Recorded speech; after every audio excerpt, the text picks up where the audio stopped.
Today we've got a crazy story of an entitled parent giving away someone's cat. We'll get into that in a bit, but first, Entitled Stepdad wants order dropped. I haven't seen him in a long time and or talked to him because he's cut out of my life. My stepfather demanded I drop the order. The thing is, the protective order was finalized. So he told a family member his sob story about how he was a good father to me and it wasn't fair that I hate him for no reason, that I'm excluding him from my life because he was the only one who told me no to things. He told our family members that I was an out-of-control teenager, that I was known to make up stories. That family member said I should get the order dropped and give him another chance and to unblock him. Then I told the family member the whole situation and story. She apologized for giving me any trouble, and she said she'll listen to my side next time before assuming things. Unbelievable. I think that family member needs to take a long, hard look at themselves and realize how easily gullible they are. The fact that they can just be told these things and take it at face value without even thinking that, hey, there might be two sides to the story. Also, hi, I'm Steven, and if you guys can't get enough of hearing about these entitled parents, why not hit those like and subscribe buttons down below? That said, our next story is, my parents try to guilt me into having kids. My parents are constantly trying to guilt me into having kids. My husband and I have told them several times that at this point in our lives, we don't want kids and are happy without them. We're both very successful in our careers and involved in our community, and my parents don't seem to understand how hurtful it is to act like we aren't good enough unless we have kids when we've worked so hard to get what we have. They went as far as to say that they've decided to downsize their home because there's no point in living in a big house if they don't have grandkids, implying it's my fault that they'll be leaving my childhood home. Almost every conversation I have with them goes back to, when are you having kids? I'm so fed up. How do other non-kid people deal with this? Honestly, I think most people that deal with this deal with it by cutting back contact or going no contact.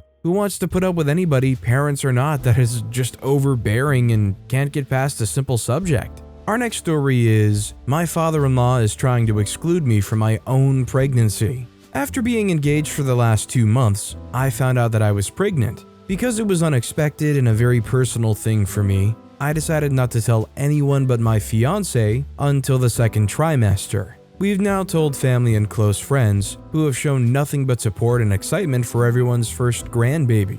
I still do not plan on announcing my baby to the world or on social media anytime soon, personal preference. However, last night we told my fiance's father, and to say him and I don't have the best relationship would be an understatement. For example, whenever my fiance isn't around, he'll make statements such as, "You have birthing hips," and other commentary about my looks or mention my fiance's ex. To top it off, when we got engaged, he didn't congratulate us once, and instead bragged to his friends and family about how my fiance just got a new job and graduated from college. Last night we told him I was pregnant, and he made the entire subject about himself and my fiance, saying, "Finally a boy to continue our bloodline. I can't wait to watch him at sports practices. We don't know the gender yet." And the entire time, my father-in-law talked about how my fiance is going to be such a great father. Not a single congratulations to me. And when his girlfriend mentioned buying baby clothes, he would cut her off and say, "Yeah, with what money? My money?" But what really irritated me was the fact that he got mad at me for waiting so long to tell him, and wanted to know why he couldn't tell everyone about it and share it on Facebook yet, even texting me about it after I left. The entire time we were there, he referred to the baby as my fiance's, and told us our lives were over and that we'll resent the kid. But at the same time, my father-in-law wants to watch the child for weeks at a time. He believes he's entitled to be in the room when the baby is born, if he wishes to. When I told my father-in-law I only wanted my fiance in there, he told me that it wasn't my decision and I needed to include everyone in this experience. Let's just say my fiance and I have had a long talk since then, and for my sanity, my father-in-law will not be seeing me or the child for a very long time. I just hope for OP's sake that this father-in-law doesn't try anything funny. For somebody that says, "No, you don't get to choose. You have to include me," I hope that he isn't going to try to do some showing up out of the blue type thing. Our next story is, "You have to engage with my kid." Do anyone else feel like parents act entitled towards how we should behave with their kids? Don't get me wrong, it's not like I'm antisocial or anything. I smile to kids and try to be pleasant, but I never feel the urge to hold the kid. Like, I literally feel like taking only one kid in my hands. That's my niece. But before that, at every family gathering or gathering of any sort, people would push me to take their kids. These parents ask the kids if they want to come with me and, irrespective of answer, try to hand them over. Never asks me if I want to take the kid. I don't. And if the kids are a little bit older, they expect us to entertain them. As a kid, I was repeatedly asked by parents of other kids to play with them. Mind you, we're talking about 10-year-old me and 2 to 3-year-old kids. And when I refused, I was called lazy and scolded. Even now, I see parents just walking up to me and ask to entertain their kids, hang out with them, take care of them, etc. At this point, I'm called antisocial because I don't want to entertain kids or hold them. So I'm left to consider this. Why do these people feel it's okay to do that? Where does this entitlement come from? I need to add that I'm someone who likes bright colors, smiles, and plays a lot, so kids actually love me. While I don't like the attention, I still end up entertaining them so as to not cause them disappointment.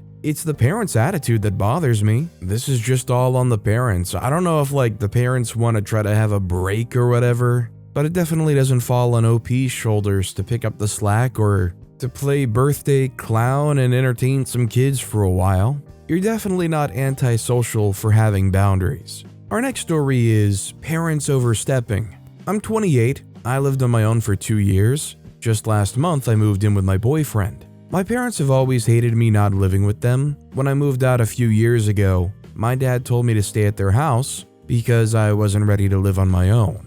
When I had to move suddenly last month, they were the only people who could have helped me move. My parents suggested a few times that, instead of living with my boyfriend, I could go live rent-free in their house. The thing of it is, I loathed that house. I love my mom always, and I love my dad now, but he was abusive growing up mentally and sometimes physically. That house is so full of terrible memories, I cannot live there. Also, I'm a firefighter, so I have to live somewhat close to the station to be able to respond to calls. I don't know why they're always like this. Does anyone else have a similar problem? I wonder if this is like a controlling behavior, like they have more say over what you do in your life when you're living with them. Either that or maybe they want to use your help more. Maybe it's easier to have you pick up a lot of their slack. Our next story is, my mom says I make no effort. My parents live about 5 hours away from us by car, and we have a toddler, 20 months, so as you can imagine, we don't take trips very often, because she absolutely loathes long car rides. We drove an hour away last weekend for a family get-together on significant other's side, and we had to make a stop because she was so upset. And yes, we tried all the things. She just hates being in the car, and it's been this way since she was a young baby. Anyway, my mom has been badgering us to come visit them because it's our turn, since they came to us for Easter. I, on the other hand, just don't want to because we have a lot going on, and mostly because traveling with our toddler is really difficult. This turned into a huge argument about how I don't make any effort to see them and that I'm keeping her from our daughter, and that's not the case at all. I then told her that I FaceTime almost every day and send her numerous pictures and videos on a daily basis, so the whole lack of effort argument is invalid. So of course she brings up the fact that I'm not the only one who has a toddler who hates the car and that I should just suck it up and deal with it. Then the argument took a turn and she started bringing up how I didn't do anything for her for Mother's Day and that I didn't contribute to the group gifts my siblings got her. I got her something else, but it wasn't enough, and that she was disappointed to see that my name wasn't on their gift. Honestly, at this point, I don't even want to freaking go see her because of this BS. Why does she act this way? Why the freak would I want my daughter to have a relationship with someone like this? It's so disheartening. I'll always love my mom, but I'm considering taking a step back from my relationship with her because she clearly doesn't respect me. It sucks and it probably hurts, but I kinda do think it's the answer. I mean, she's just not respecting anything. Doesn't take into concern your concerns and your issues and the realities of why you aren't going. Our next story is, today I saw a woman on her phone told her toddler to pee on the street, and some bystanders said there's a restroom nearby. She immediately scolded her kid when she's the one who told her to do it in the first place. I feel so bad for that little girl because her pants were soaking wet with pee, and the mom couldn't be bothered to take her into the restroom. Some bystanders were watching the whole event unfold, told her to take the kid in the restroom nearby. Since she was too busy on her phone, she pretended to be shocked as she didn't notice the sign, in huge, bold letters, for the restroom. She told her kid to stand up and pull her pants up. She was already squatting on the sidewalk peeing, and scolded her for acting like a dog. One old lady who called for her attention said she shouldn't scold her child like that, as it's her fault for not putting diapers on her. She looks like 3 or 4 years old, or tending to her needs to pee before she busied herself with her phone. The mom reacted and screamed to not judge her and mind their own business. The old lady reacted and said that if she helped her kid to the toilet, this wouldn't happen. She viewed her kid peeing on her pants in public because her mom couldn't take off her eyes from the phone was an attack on her character. Yes, it's an insult to you as a parent and as a human being. I can't imagine letting a young child pee herself because her mom couldn't be bothered. Some people doesn't deserve to be parents at all. Not only is this parent awful for not tending to their kids' needs, but telling their 3 or 4-year-old kid to do that on a public street in front of other people who can just call you out like that? Why expect your kid to do that in front of everybody like that? That's horrendous. This next story is, my car damaged, entitled mother decides to pocket the money. So I was making car payments, paying insurance premiums on a group policy, both in my mother's name. Car title couldn't be transferred until I paid the car off. Said car was damaged. Entitled mother told me to shop around for the highest estimate to get it repaired, so I did. The other party's insurance finally sent the check for the repair. Entitled mother told me she had it. Technically, she was the owner of the car at the time, and the insurance was on her group policy. Mind you, I paid my share every time the insurance needed renewed, and at the time, she claimed my rates were the cheapest on the policy. I told entitled mother I'd have to wait until summer to get the car fixed cause I have children in school and they rely on me for transportation. She assured me she has it and wants to give it to me, but first I need to get the insurance in my name and pay off the car. I told her none of that needs to be done before the car gets fixed, but she insisted. So about a year goes by as I made the payments and switched to my own insurance. Afterwards, I told her I need the repair money to get the car fixed. Entitled mother claimed she doesn't have it anymore. After all, it's been over a year, which means legally I can't sue. I told her to get the money because she's not entitled to it when I made the payments. She blocked my number, threatened to call the police if I show up to her house, and told me I need mental health treatment. How convenient. Basically, her relationships with her own child and grandkids weren't worth $1,100. That's all it took to stab us all in the back. This is incredibly depressing, but sadly, I don't think OP has a leg to stand on in the eyes of the law. I mean, considering the insurance policy and the title of the car, OP's really probably not going to have any claim to it. But in kind of a sad way, at least their true colors were shown and they know where things lie. This next story is, Mama said she's going to rehome my cat. This is a rant and a very long and messy one, so bear with me. I'm very upset. So today was ugly. Me and my mama got into an argument because my grandmother, who lives with me and my husband, keeps letting cats out of the house, even though I've asked her many times to please make sure they stay in when she opens the door. When they're let out, they're gone for weeks or more at a time and come back with fleas, ear mites, and are always hungry. I noticed she had let them out today on my Ring doorbell camera on our porch. She did this while I was at work. She claims she was letting my dog in. I have 2 cats and a dog, but my dog was nowhere to be found on the recording and I can see my entire front yard with the camera. Anyway, I find time to call her, upset, and asked how she managed to let my cats out. She yells to me to freak the cats over the phone and then abruptly hangs the phone up in my ear. My mom then calls me a few minutes later and tells me she's going to find a new home for my cats when the cats come back because she's tired of the attitude I give my grandma over all of this. She also says she's disowning me, that I don't care about her or my grandma, and a bunch of other nonsense. Let me clarify that my mom moved out to be with another man a few years ago and left me to care for my grandma. I help her get a bath, cook for her, do her laundry, etc. I also want to point out that my grandma is slightly disabled, but not to the point where it greatly affects her life. So I've done this for about 4 years now without saying much. I also pay all of the utilities, me and my husband's car insurance policies, joint policy, and me and him split food costs 50-50. And I pay 100% of everything regarding my fur babies. The only thing I make her pay out of her check is the mortgage, since she lives there, her landline phone, I pay my own cell phone bill and my husband pays his, and all of her other bills, her health insurance, etc. The mortgage is also jointly in my name and hers. I refinanced it last year and gave her a right to survivorship to the house, meaning she's free to live with me as long as she's alive. My mom has treated me this way my entire life, and I'm honestly so tired of her and my grandma's mental abuse towards me. If I could afford to move out, me and my husband along with our fur babies would be gone.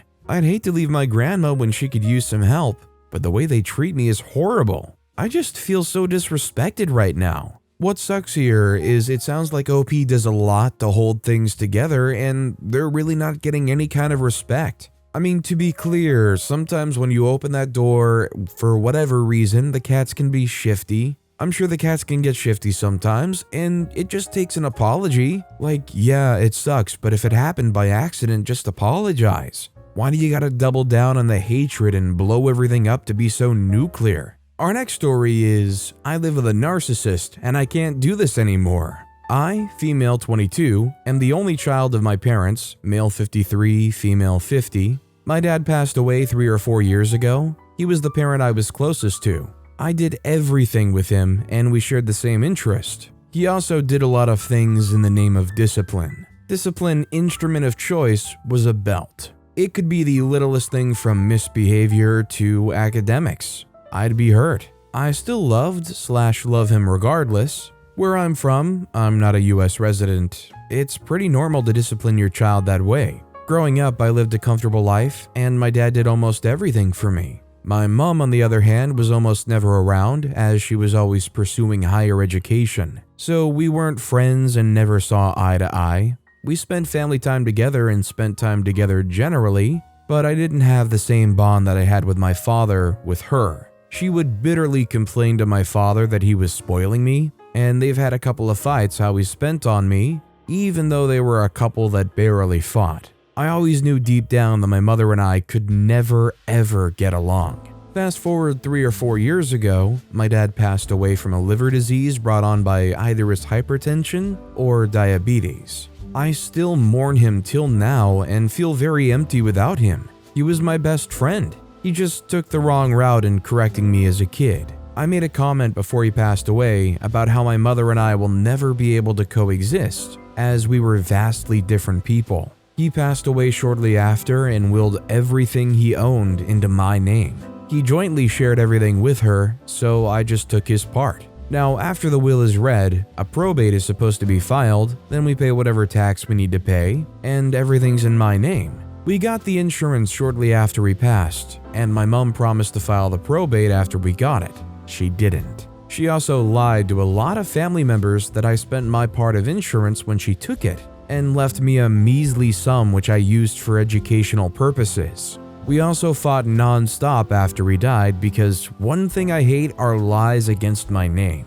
To show you the type of person I'm living with right now, I once told her that I wanted to start the gym to lose weight, and she got angry and called me an expensive girl. I kept quiet and let her rant because that's how everyone else deals with her, because she will not listen to you and create her own narrative in which she's always the victim. It seems me not retaliating made her want to get a reaction from me so bad that she said, "I'll die, okay? I'll also die. You want me to die so I can stop nagging you." Dear reader, this was less than 3 months after my father passed away. You can imagine the shock on my face when she said that. That's just one instance where I've had to suffer because she's just a fuse waiting to blow up.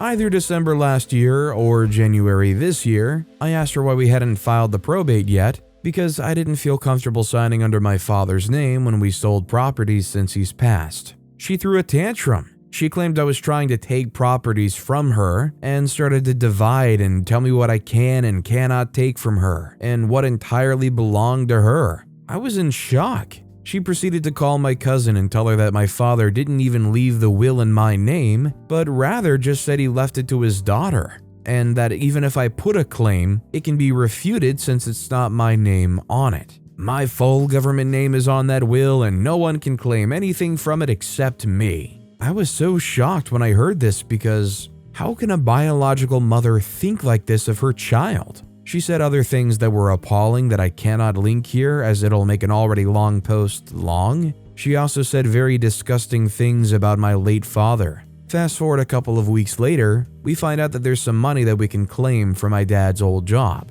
Color me surprised when they insisted we need the probate to go ahead with filing and processing to get the money. Reader, her attitude completely changed. Now she made it seem as if she always wanted the probate all along, and when we get the money, she'd file for it. I asked them again, and they said we cannot get the money without the probate. And that's when she realized she had to get the probate to access that money. So we started the process. For context, I tried to end things last year, and my friends came to save me in the nick of time. So our bickering has reduced because she realized that she'd lose her child, and then people will ask her what she did. So yesterday, she said we had to meet today for the letter that we were supposed to go to for, yes, last week, to mail for a family member. I told her that I had no money for transportation and had a paper tomorrow, so we should have gone for it last week. She flew into a rage and called me self-centered and all sorts of names I'm sure as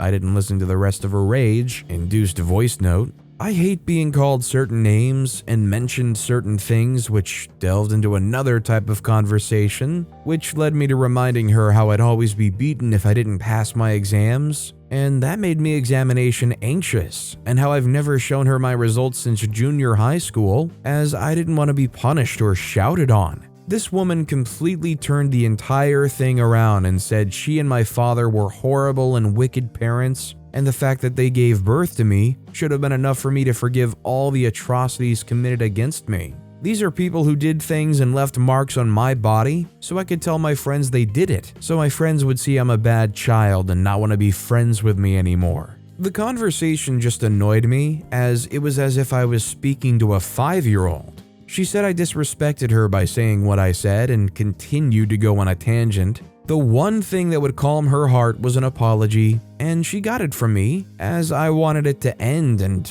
I thought it was the end. Reader, tell me why I woke up to several messages and voice notes trying to gaslight and guilt trip me. She claims I said things I never said, and all you need to do is scroll up in our chat to see that she's lying. I pointed it out, and she said I'm disrespecting her by saying she shouldn't put words in my mouth. I told her it's enough, and she should stop attaching meanings to my words. She said I implied that they're horrible parents because they did things to me when I was a kid. Meanwhile, I had clarified earlier that you can be good to someone and still hurt them, and the fact that they were good to me does not negate whatever was done to me. They were good parents, but they still hurt me. I am thoroughly exhausted by this environment and living with someone who can only be the victim and not the villain. Oh, I forgot to mention that when I said stop attaching meanings to my words, she said I was ordering her. I just want us to finish filing this probate so that I can thoroughly speak my mind, as my friends are equally tired on my behalf and wonder why not cut her off yet, but I still need to be under her roof and have nowhere to go.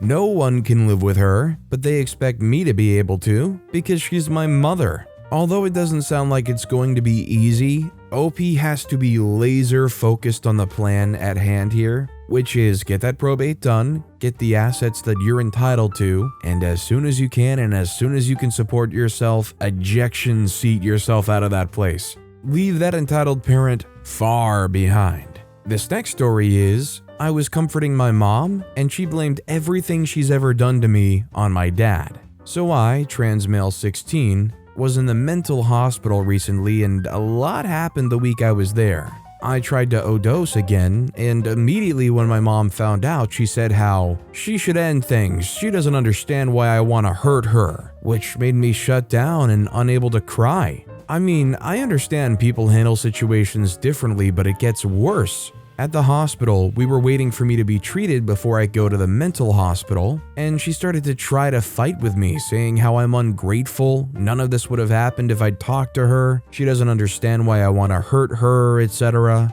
I just looked down and didn't talk. She took my phone and tried to look through it and tried to find out if I had anyone to talk to or friends. I put a lot of locks on my phone, not because I'm hiding anything bad, but because I write my emotional state in a lot of my writing apps. I draw what I feel on my drawing app and I post it. I don't tell her about any of this because last time she found out about how I felt, I was hurt and I was told I was lying. Another time I was forced to read the child named it and told this is abuse and I shouldn't be depressed. These and more kind of made me shut my parents out of my emotional state stuff. She got mad that I had locks and refused to open them, so she threw my phone back at me. The whole time she stayed at the hospital, she and I didn't talk again. Later that same night, I was taken to the mental hospital. I stayed 2 days there since technically I was Baker acted in the regular hospital too. My mom's girlfriend visited me because my mom was called into work. I opened up about everything I went through and how I felt and that I won't open up because my mom gets too emotional and will threaten to hurt herself and makes me feel uncomfortable. It's hard to explain, but there's a lot more. And I said that my dad isn't emotionally available. You'll nod and ignore me, so I deal with it alone. When I had friends, they would help a lot, but now I don't. I secretly am talking to 2 friends through different apps, but we rarely talk because it's so hard to. Next day, I was about to be released and I had to attend a family therapy meeting, and I was told that they lost my dog. And then my mom acted completely different than she does at home, making me look crazy and a liar. I was released at home and I cried so much that my dog was gone, I just locked myself away from my mom. The next day, our second oldest dog died by age and I walked outside to feed her, finding that. I won't lie, with all of that and my mental health declining, I just broke down and cried the hardest I've cried in years. That night I found my mom crying and I sat there holding her while she cried, saying how she's such a bad mom and she never mentioned to hurt me and that my dad caused her to hurt me. After helping her, I felt so confused and weird. Like, I understand my mother and father had a very abusive relationship. I firsthand saw it each time they pulled me in the middle of each thing. And my dad would scream at her and she'd hit on my dad. It was very toxic, and it changed them both for the worse each time I saw each argument. My dad screaming, calling her everything you can think of, and my mom hitting him, scratching him, etc. Both hurting each other, but that doesn't mean she's allowed to hurt me, right? Like, everything she did to me, everything that happened, she blamed my dad and how he hurt her.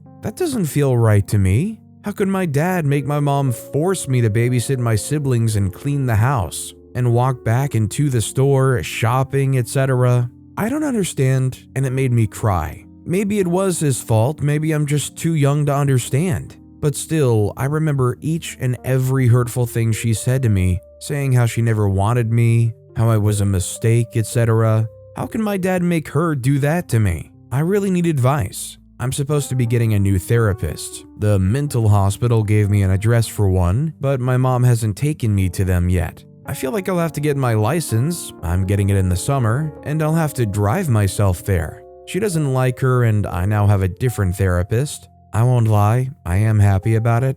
Anyway, I'm just so confused now, and I feel like she's doing this again to make me sympathize with her and push my mental health away to help her with her own mental health and other stuff. So, although it sounds like the mom is also in a very difficult situation putting up with what the husband does, that does not excuse her behavior towards OP in any way, and it's kind of sad and depressing to see her blame all of it on somebody else's actions towards them. It may influence them to act out in the ways they are, but that still doesn't mean that it's the first person's fault for them treating another person so badly. I definitely don't think it's a bad thing for OP to get their license and start immediately trying to become more independent. That's just the next logical step here, I think. But with that being said, that's all the time we have for today. Now, if you want to hear another crazy entitled parent story, check out that video on the left. Or if you missed my latest video, check out that video on the right.